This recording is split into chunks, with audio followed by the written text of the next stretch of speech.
لږ شان صبر وکئ. نن درته په دې ویډیو کې زه داسې واقعه بیانوم چې تاسو به سترګې کولاو شي. السلام علیکم ملګرو، نن سره ډېر اهم واقعه شریک کوم. دا ویډیو لازمي وګورئ، مخکې ملګرو شریک راځي اخر کې به خپلې خبرې کولاو شي. ما د دوبۍ په شو باندې یو ویډیو کړې وه، په دې سایډ باندې تاسو ته سکرین شاټ زما ښکاري. 26 لاک کسانو چې کوم دی دا ویډیو وکتله، نو 26 لاک کسان چې کله ویډیو وګوري نو موږ سره په واتساپ باندې قسم قسم خلک رابطې وکړي او قسم قسم خبرې چې کوم دی موږ ته مخې ته راشي.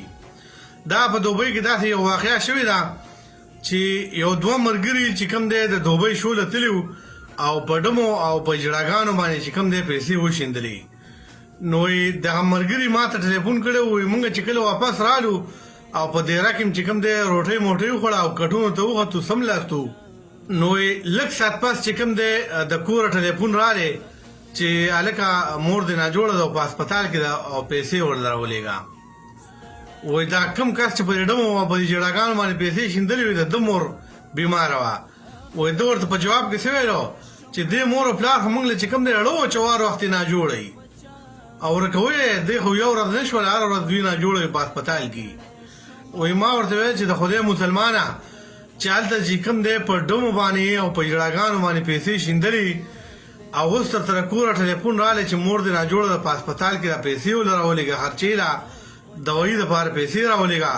او ته ورته وایې چې نشته دا دي واغه دي. د خدای مسلمانه چې په دغه ډمو باندې شیندلې چې دغه پیسې دې کور ته لېږلې وی، نن به یې پرې د مور علاج شوی وی. نو ډېره د افسوس خبره ده چې یو د ډمې او د جړاګانو دپاره د یو سړي سره پیسې د خپلې د محنت پیسې دغه 1200 روپۍ تنخوا تاسو ته چې د میاشتې کومه میلاویږي هغه دغه دی چې تاسو په ډمو په جړاګانو باندې الوزوئ او بیا هم په کور کې دغه شان حالات دي چې سپین سرې مور هم ناجوړه په هسپتال کې پرته وي، د بل لاس ته د بل اسرې ته پرته وي. ډېره د افسوس خبره ده. دا داسې یو واقعه ده ملګرو چې دا ستاسو ضمیر راایښولی شي دا خبرې. وایي چې کله ورته کوره ټلیفون راغی چې مور دې ناجوړه ده په هسپتال کې د خرچه ولې راولېږه، وایي ده ورته په جواب کې څه ویله چې ورکه ویې دوی خو هر وخت ناجوړه دي، دوی خو موږ لړه پوخ کړو. وایي د دوی خو یو ورځ خو نه ده چې موږ به پیسې ورولېږو خرچه به ورولېږو، د دوی خو هره ورځ ناجوړه وي. نو د الله بنده چې دغه دی په ډمانو په جړاګانو باندې شیندلې، هغه وخت کې تا لږ شان سوچ کړی و دغه پیسې د خپل کور ته لېږلی وې او د مور علاج د پې شوی وی، نو څومره ښه خبره وه.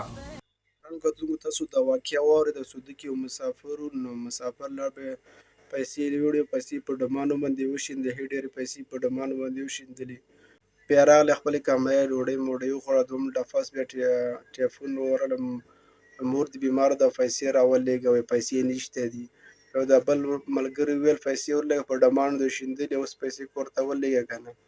څه له راوتې خلک راوځي مسافر له مور او پلار ورونه ترونه ټول په تمې پیسې به راولي، هغه داسې په ډمانو باندې شیندلي.